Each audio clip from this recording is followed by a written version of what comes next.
अध्यात्म के पथ पर आज हम बात कर रहे हैं क्रिसमस के बारे में। क्योंकि अभी जो 2-4 दिन का समय है, ये क्रिसमस के नाम पे चल रहा है। पहले तो हमारी भारतीय संस्कृति में भारतीय त्योहार ही इतने ज़्यादा थे, लेकिन हम भारतीयों की आदत है, स्वभाव है कि हम सब कुछ स्वीकार कर लेते हैं। हमें किसी चीज़ से ऐतराज़ नहीं है, सब कुछ पचा लेते हैं, हजम कर लेते हैं। ये भारतीय संस्कृति की सदा से ही विशेषता रही है। मन का, विचारों का खुलापन रहा है। तो हम अभी बात कर रहे हैं क्रिसमस की। तो क्रिसमस में 2 चेहरे दिखते हैं, 2 नाम का पता लगता है।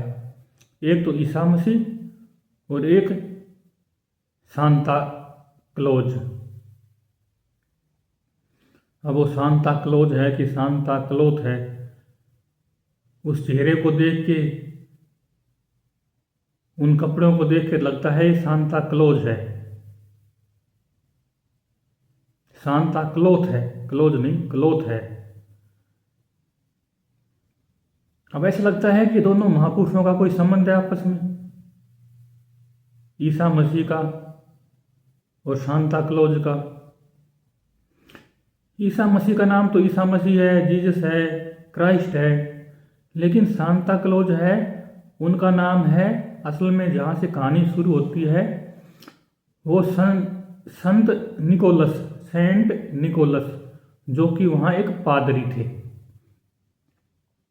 और ऐसा माना जाता है कि तुर्की शहर में कोई मायरा शहर है, तुर्की देश में कोई मायरा शहर है जहाँ सेंट निकोलस एक अमीर पादरी थे, लेकिन उनके हृदय में दया की भावना थी और उन्होंने किसी गरीब लड़की की शादी में सोने के सिक्कों से भरी थैली उनके घर में फेंक दी और संयोग से वहाँ अग्नि के पास मोजे सूख रहे थे, उनमें जा गिरी। जब उन लोगों ने मोजे उठाए तो उनको आश्चर्यजनक रूप से सोने के सिक्के मिले। तभी से ये कहानी शुरू हुई और सेंट निकोलस की दया भावना का प्रचार शुरू हुआ। फिर बाद में सेंट निकोलस की कहानी डच लोगों में पहुंची, पुर्तगाल, नीदरलैंड साइड में। तो उन्होंने संत निकोलस का नाम बदलकर सिंटर क्लॉज कर दिया। उन्होंने उनका नाम बदलकर सिंटर क्लॉज कर दिया। तो तब से वो जो सेंट निकोलस थे वो नाम सिंटर क्लॉज से सांता क्लॉज बन गया। तब से ये कहानी चल रही है। अब ऐसी कहानी भारत में भी बहुत सारी हैं, कोई एक कहानी नहीं है। यहाँ तो अनगिनत कहानियां हैं कि किस किस ने क्या क्या त्याग बलिदान किया। जैसे कबीर साहब के जीवन में घटना आती है कि सेऊ सम्मन, जिनके पास कबीर साहब और कमाल साहब परीक्षा लेने गए थे और उन्होंने उनकी सेवा के लिए अपना सिर ही दान कर दिया। उनकी सेवा के लिए वो चोरी करने गए और वहाँ फंस गए तो उन्होंने उनका सिर काट के अलग कर दिया और वो चोरी में किया हुआ अनाज ले आए और संतों की सेवा की। गुरु गोविंद सिंह जी को तो सर्वस्वदानी कहा जाता है। हरिश्चंद्र को, जो राजा हरिश्चंद्र जी थे इतिहास में बहुत पुराने टाइम में, राम जी से भी पहले, वो भी दानियों की श्रेणी में आते हैं, सत्यवादियों की श्रेणी में आते हैं। और भी बहुत सारे संत महापुरुष हुए हैं, जैसे राजा मोरध्वज हुए हैं। इस तरह भारत में भी दानियों की कोई कमी नहीं रही है, सदा से ही दानी होते रहे हैं। राजा लोग भी दानी हुए, ब्राह्मण लोग भी दानी हुए, शूद्र लोग भी दानी हुए। जो गरीब, शूद्र का मतलब जो उस समय गरीब तबके के लोग थे उनको शूद्र कह देते थे। आज ये शूद्र शब्द प्रचलित नहीं रहा, आज की भाषाएं बदल गई है, व्यवस्थाएं बदल गई हैं। शूद्र शब्द का अर्थ भी होता है गरीब से मतलब भी नहीं है और नीचेपन से मतलब नहीं है। उसका जो क्षुद्र शब्द है वो है तो नीचेपन से ही, लेकिन उस समय की जो सामाजिक व्यवस्थाएं थी उनके कारण ये शब्द भी भ्रष्ट सा हो गया है, थोड़ा गड़बड़ सा लगने लग गया है। लेकिन आज के टाइम में तो सभी इंसान बराबर हैं, किसी में कोई दोष विरोध नहीं है। सभी ऊंचे पदों पर भी हैं, नीचे पदों पर भी हैं, अलग अलग जातियों के लोग। तो सांता क्लॉज हैं, ये जो मिठाई बांटते हैं, उपहार बांटते हैं, ये परंपरा पहले से भारत में बहुत सारे अमीर गरीब सभी ने अपने दान की जो महिमा दिखाई थी उनमें पहले से ही प्रचलित है, कोई नई बात तो है नहीं। अब भारत में नई नई चीज़ों के प्रति आकर्षण हो जाता है, लोग नई नई चीज़ों की ओर आकर्षित होते हैं, तो जो अंग्रेजों की संस्कृति आई वो भी भारत में हजम हो गई, वो चीज़ें भी चल पड़ी। वैसे भी आज का समय इंटरनेशनल टाइम है तो सब कुछ घुला मिला होता है। भारत की दिवाली अंग्रेज देशों में मनाई जाती है, आजकल मनाने लग गए हैं, तो सब कुछ मिला जुला सा विश्व संस्कृति का माहौल बन रहा है। ये एक अच्छी बात है, कोई बुरी बात तो है भी नहीं। और अगली बात हम कहें ईसा मसीह की, तो क्रिसमस के दिन ईसा मसीह का जन्म हुआ था, ऐसी भी मान्यता है। और ये भी मान्यता है कि ईसा मसीह का जन्म एक कुंवारी कन्या से हुआ था और उनकी माँ का नाम मरियम था। तो जैसे कि ईसा मसीह का जन्म कुंवारी कन्या से हुआ, मरियम से हुआ, अब वो कुंवारी थी या शादीशुदा थी या उनका पति पास में नहीं रहता था, ऐसी कई तरह की घटनाएं या बातचीत हैं। लेकिन है क्या, इस तरह की घटनाएं भारत के संतों में भी बहुत प्रचलित हैं। जैसे ईसा मसीह के बारे में प्रचलित है कि वो कुंवारी माँ से पैदा हुए, या उनका पिता उनके पास नहीं था, उनकी माँ के पास, तब वो बिना पिता के गर्भवती हो गई थी, तब वो उनका जन्म हुआ। ऐसी घटना कबीर साहब के बारे में आती है कि कबीर साहब जो थे, कुछ मानते हैं कि उस डायरेक्ट ऊपर से ही ज्योति स्वरूप में उतरे और नीचे एक बच्चे के रूप में कमल पुष्प के ऊपर प्रकट हो गए। कुछ लोग इस बात को नहीं मानते, वो ये मानते हैं कि किसी या तो किसी विधवा स्त्री के बेटे के रूप में जन्म हुआ या किसी कुंवारी अविवाहित लड़की के रूप में लड़की ने उनको जन्म दिया, तो वो उनको छोड़ गई लोक लालच के मारे, और इसलिए कबीर साहब वहाँ नीरू निम्मा को मिल गए। ऐसी घटना संत नामदेव जी के बारे में आते हैं कि उनकी माता विधवा थी, पिताजी का पहले ही स्वर्गवास हो गया था, और भगवान उनके सपने में आए और सपने में उनका सांसारिक संसर्ग हुआ, और उससे ही नामदेव जी की माता जी गर्भवती हो गई थी और उसके कारण नामदेव जी का जन्म हुआ। तो इस तरह की घटनाएं हैं, ये हर देश हर संस्कृति के बारे में होती हैं, क्योंकि जो भक्त लोग होते हैं वो अपने इष्ट देव को अलौकिक बनाना चाहते हैं, उनको बढ़ा चढ़ा के दिखाना चाहते हैं।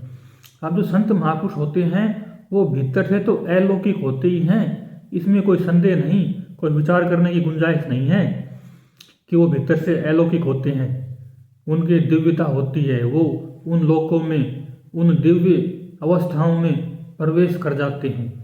लेकिन बाहर से जो भक्त लोग होते हैं वो अपनी भक्ति को प्रगाढ़ करने के लिए, अपनी भक्ति का फैलाव करने के लिए इस तरह की कथाएं बना लेते हैं और फिर उनसे उनको प्रेरणा भी मिलती है। ऐसा नहीं है कि ये कथाएं बेकार ही जाती हैं या अंधविश्वास ही पैदा करती हैं। कुछ लोगों के लिए हो सकता है अंधविश्वास पैदा करती हों, ठीक है ये बात भी, लेकिन कुछ के लिए ये भक्ति युक्त होती हैं और उनकी भक्ति का ही मनोबल बढ़ाती हैं। अब ये तो जन्म की और खुशी की बांटने की बात हो गई। अब ईसा मसीह के संबंध में एक बात और भी है कि जब वो प्रचार प्रसार पूरा हो गया, आखिरी में जब वो पकड़े गए और उनको सूली पे चढ़ा दिया गया, तो सूली पे चढ़ा दिया गया तो उसके बाद उनका क्या हुआ? कहते हैं उनको वहाँ दफना दिया गया था बाद में, ऐसा भी मानते हैं। लेकिन उनके बारे में ये भी है कि वो शुरुआती टाइम में जब उन्होंने प्रचार प्रसार शुरू किया था, उसके जो पहले का टाइम था काफ़ी लंबा टाइम था, लगभग 20 साल के आसपास का टाइम रहा होगा। कहते हैं वो भारत में किसी बौद्ध मठ में या किसी वेदांत मठ में शिक्षा ग्रहण करने आए थे और यहीं से उन्होंने योग विज्ञान की शिक्षा ली थी, यहीं से उन्होंने प्रेम शब्द को अपनाया था। इसीलिए उन्होंने कहा गॉड इज लव, कि परमात्मा ही प्रेम है, परमात्मा प्रेम के अलावा कुछ भी नहीं है, जो प्रेम है वही परमात्मा है, परमात्मा है वही प्रेम है। तो ईसा मसीह ने परमात्मा को प्रेम बताया। इधर भारतीय संतों में जो भक्ति मार्ग के संत हैं, जो सगुणवादी हैं, उनमें तो प्रेम है ही है। जो निर्गुणवादी संत हैं जैसे सदगुरु कबीर जी, सदगुरु नानक जी, सदगुरु दादू जी, सदगुरु गरीबदास जी, उन्होंने भी प्रेम के ऊपर बहुत कुछ लिखा है, बहुत सारी वाणियां हैं प्रेम के ऊपर उनकी। तो जो प्रेम की बात ईसा मसीह ने फैलाई वो यहाँ पहले भी थी, बौद्ध मठों में या वेदांत मठों में या भक्ति की भावनाओं में, भक्ति की जो परंपराओं में प्रेम की बात तो पहले से ही थी। और ईसा मसीह ने वहाँ प्रेम की बात फैलाई और योग विज्ञान उनके अंदर था। उनके अंदर जो चमत्कारिक सिद्धियाँ थी वो योग विज्ञान द्वारा ही थी, न कि किसी और कारण से। क्योंकि उन्होंने यहाँ के योग साधना सीखी थी या की थी, या नहीं यहाँ नहीं भी आए होंगे, वहीं योग साधना उन्होंने सीखी होगी, की होगी, तो उनमें योग सिद्धियाँ तो थी, ये तो हम मान के चलते हैं। लेकिन योग सिद्धियाँ उनमें थी, इतना महत्वपूर्ण नहीं है। भारत में एक से एक योगी हुए, सदगुरु नानक जी, सदगुरु कबीर जी। अगर हम बात करें गुरु गोरखनाथ जी की, तो गुरु गोरखनाथ जी की जीवन लीलाओं में तो सिद्धियों का इतना हिसाब किताब है कि उनके जीवन लीला पढ़ते जाओ और सिद्धियों को ही पढ़ते जाओ। एक से एक सिद्धियाँ हैं गुरु गोरखनाथ जी के जीवन काल में।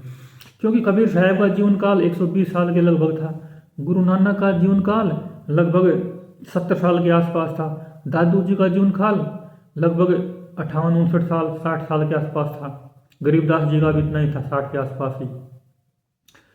लेकिन गुरु गोरखनाथ जी के जीवन के काल के बारे में कुछ पता ही नहीं लगता कितना जीवन काल रहा होगा उनका, क्योंकि वो भर्तृहरि जी के गुरु माने जाते हैं, गोपीचंद जी गुरु माने जाते हैं। तो जो भर्तृहरि का काल रहा होगा वो ऐसा लगता है कि लगभग 5वीं सदी के आसपास रहा होगा, क्योंकि इतिहासकार मानते हैं कि भर्तृहरि का राज लगभग 5वीं सदी के आसपास रहा होगा और गुरु गोरखनाथ जी उनके गुरु थे भर्तृहरि जी के। तो इससे सिद्ध होता है कि गुरु गोरखनाथ जी उससे पहले भी थे। तो लगभग ईसा मसीह के टाइम के आसपास गुरु गोरखनाथ जी का प्रादुर्भाव हो गया था, ऐसा अंदाजा है। लेकिन अगर वो गोगा जी को भी मिले थे, गोगा जी के गुरु थे, तो गोगा जी का टाइम तो मोहम्मद गजनवी का टाइम था, क्योंकि गोगा जी का मोहम्मद गजनवी का या मोहम्मद गोरी का इनका युद्ध हुआ था। और गोगा जी का टाइम सन 1000 या 1100 के बीच में था और उनको गुरु गोरखनाथ जी को वहाँ भी कहानियों में दिखाया जाता है। तो गुरु गोरखनाथ जी योगी पुरुष थे, उन्होंने हर तरह की योग साधनाएं की थी, इतनी सिद्धियाँ थी उनके पास। तो इस तरह से हम देखते हैं कि गुरु गोरखनाथ जी तो महान सिद्धियों के जानकार थे, ज्ञाता थे, उन्होंने तरह तरह की सिद्धियाँ की थी। हालांकि सदगुरु कबीर जी, सदगुरु नानक जी, सदगुरु दादू जी, गरीबदास जी या रामसनेही संत और भी चैतन्य महाप्रभु, जितने भी संत महापुरुष हैं, बुद्ध भगवान, महावीर भगवान, इन सब के पास भी सिद्धियाँ थी बहुत सारी। लेकिन इनके पास जीवन काल का टाइम कम था, इतना नहीं था जितना गुरु गोरखनाथ जी के पास था। इस हिसाब से सिद्धियों की ऊंचाई तो सबकी बराबर ही होती है। जो संत महापुरुष पूर्ण हो जाते हैं उनमें सारी सिद्धियां आ ही जाती हैं, लेकिन समय, देश काल, परिस्थिति के हिसाब से ही उन सिद्धियों का प्रयोग होता है। तो हम बात कर रहे थे ईसा मसीह की। तो जो ईसा मसीह थे उनके बारे में ऐसा भी कहा जाता है कि वो सूली पर से उनको उतार लिया गया था, फिर वहाँ से उनको भारत पहुँचा दिया गया था। वहाँ उनको दवाई पट्टी मरहम वगैरह करके जिंदा वापिस हो गए। जिंदा तो थे ही, वो मरे नहीं थे सूली के ऊपर, और वहाँ उनको ठीक करके भारत पहुँचा दिया गया था। और भारत में वो लगभग 110 साल की उम्र तक के रहे थे। कहते हैं उनकी एक समाधि कश्मीर में अभी भी है, ऐसा लोगों की मान्यता है। लोग वहाँ जाते भी हैं कश्मीर में। तो जो ईसा मसीह का जीवन काल या उनके जीवन की घटनाएं और भारतीय संतों के जीवन काल और उनकी जीवन की घटनाएं, उस हिसाब से हम देखते हैं भारत में हर चीज़ योग विज्ञान के विषय में तो खास करके इतनी समृद्ध रही है कि पश्चिम का या अरब देशों का जो संतों का सिद्धियों का प्रभाव रहा है, वो अगर प्रतिशत में लगाया जाए तो भारतीय संतों की तुलना में तो बहुत छोटा नजर आएगा। क्योंकि भारतीय संस्कृति में भक्ति भावना के साथ स्वतंत्र विचारधारा का असर रहा है। यहाँ कोई भी किसी भी विचारधारा को अपना के चल सकता है, ऐसा भारतीय संस्कृति का सदा से ही प्रभाव रहा है। लेकिन और जगह क्या था, वहाँ गरीबी थी, भुखमरी थी, इसलिए वहाँ सारी संस्कृतियाँ विकसित नहीं हो सकती थी। इसलिए वहाँ सब संस्कृतियाँ विकसित नहीं हो सकी थी। तो इन सब तथ्यों को हम देखते हैं, भारतीय संत, पश्चिमी संत, इसमें क्या होता है कि हर भूमि की, हर क्षेत्र की अपनी कोई विशेषता होती है कि जो वस्तु या संस्कृति या भावना जिस जगह फैल सकती है या विचारधारा, उसके लिए एक माहौल और एक ज़मीन का होना जरूरी होता है। क्योंकि जैसे सेब कश्मीर हिमाचल में ही पैदा होते हैं, राजस्थान में पैदा नहीं हो सकते, उनके लिए उतनी ठंडक जरूरी है उन सेवों के लिए, उस तरह के सेवों के लिए। अब हो सकता है आगे ऐसे विज्ञान आए कि राजस्थान में भी सेव पैदा होने लग जाएं, लेकिन उस तरह के सेव पैदा नहीं होंगे, उनका हिसाब किताब कुछ ना कुछ अलग हो ही जाएगा। तो बाहर से या भीतर से तत्वों की दृष्टि से इस तरह से अलग हो ही जाएगा। लेकिन जैसे सेव पैदा होने के लिए इतनी ठंड चाहिए, बेर पैदा होने के लिए राजस्थान का ऐसा माहौल चाहिए, जैसे राजस्थान में कुछ सब्जियां होती हैं वो राजस्थान में होती हैं, साउथ में कुछ फल सब्जियां होती हैं वो साउथ में होती हैं, ऐसे ही संस्कृति के लिए भी कोई माहौल चाहिए होता है। और भारत भूमि में सदा से ही भक्ति की, संस्कृति के लिए, विचारों की स्वतंत्रता के लिए माहौल सदा से ही रहा है। इसलिए यहाँ हर संस्कृति को फलने फूलने का मौका मिला है।